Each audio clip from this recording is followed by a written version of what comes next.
السلام علیکم دوستو، آج کی کہانی کا نام ہے ٹارزن اور شیطان۔ افریقہ کے گھنے جنگل میں شام ڈال چکی تھی، ہر طرف اندھیرا چھا چکا تھا۔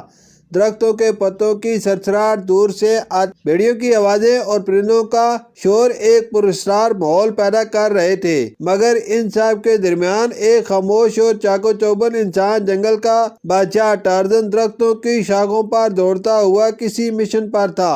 آج کی رات عام راتوں جیسی نہ تھی۔ جانور بے چین تھے، پرندے آسمان پر بھٹک رہے تھے اور فضا میں عجیب سی وحشت محسوس ہو رہی تھی۔ کچھ نہ کچھ ضرور ہونے والا ہے، ٹارزن نے خود سے کہا۔ دوسرے دن صبح ٹارزن کے پاس جنگل کے کنارے ایک بوڑھا شخص آیا، سفید داڑھی، دھندلی آنکھیں اور کانپتے ہاتھ۔ اس نے کہا، اے ٹارزن، میں تمہیں ایک خبردار کرنے آیا ہوں۔ ایک بہت بڑا خطرہ تمہارے جنگل پر منڈلا رہا ہے۔ کیا مطلب؟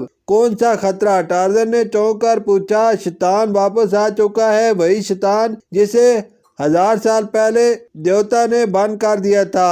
اس کے پروں میں اندھیرے کی طاقت ہے، اس کی آواز موت کی گونج ہے، وہ سب کو غلام بنانا چاہتا ہے۔ میں اسے روکوں گا۔ ٹارزن کی آنکھوں میں چمک آ گئی۔ روکنا آسان نہیں، اس کے پاس آسمانی طاقتیں ہیں، لیکن اگر تم نے نیک اور بہادر بنے رہنے کا وعدہ کیا تو شاید تم کامیاب ہو سکو۔ رات کو جنگل میں اچانک ہلچل مچ گئی، درخت گرنے لگے، زمین کانپنے لگی اور آسمان پر ایک دو ہیکل مخلوق اڑتی نظر آئی۔ اس کے پر کوے جیسے سیاہ جسم، سرخ اور آنکھیں سبز آگ کی مان تھی۔ آخر کار میرا وقت آ گیا، اس نے چلا کر کہا۔ ٹارزن اچھل کر سامنے آیا۔ تو جو بھی ہے اس جنگل کو نقصان نہیں پہنچا سکتا۔ شیطان نے زور سے کہہ لگایا، تم انسان مجھے روکنے چلے ہو، میں وہ ہوں جس کا سایہ بھی جلا دے۔ دونوں میں زبردست لڑائی شروع ہوئی۔ زمین پر ٹارزن کا چاقو اور شیطان کے پروں کی ضربیں ٹکرا رہی تھی،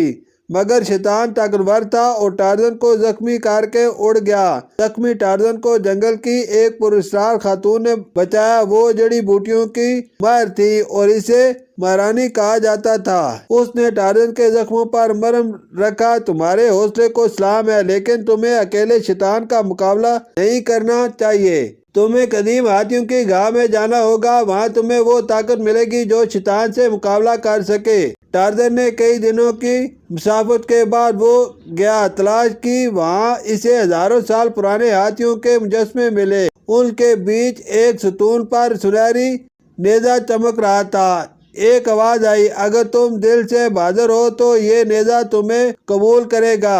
ٹارزن نے ہاتھ بڑھایا اور سنہری روشنی میں لپٹا نیزہ اس کے ہاتھ میں آ گیا۔ اس لمحے اسے ایک نئی طاقت محسوس ہوئی، اس کا جسم مضبوط تر ہو گیا، اس کی آنکھوں میں روشنی آ گئی۔ شیطان نے جنگل کے وسط میں اپنی سلطنت قائم کر لی تھی۔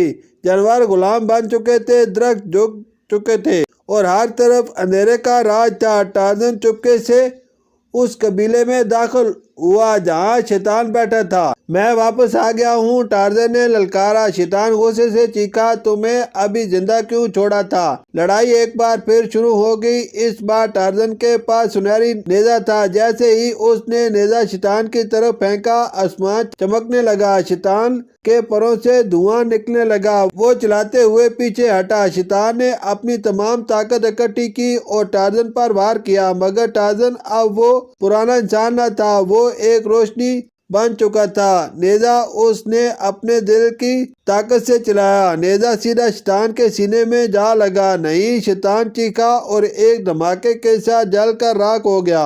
جنگل میں روشنی پھیل گئی، پرندے واپس آ گئے، جانور آزاد ہو گئے اور ہوا خوشبو سے مہکنے لگی۔ ٹارزن واپس اپنی جھونپڑی میں آیا۔ وہ زخمی تھا، تھکا ہوا تھا، مگر فخر سے سر بلند تھا۔ بزرگ پھر سے نظر آئے، تم نے تاریخ بدل دی۔ اے بہادر، تم صرف جنگل کے نہیں، انسانیت کے محافظ ہو۔ ٹارزن نے آسمان کی طرف دیکھا اور خاموشی سے درختوں کی بلندی پر چڑھ گیا۔ شکریہ۔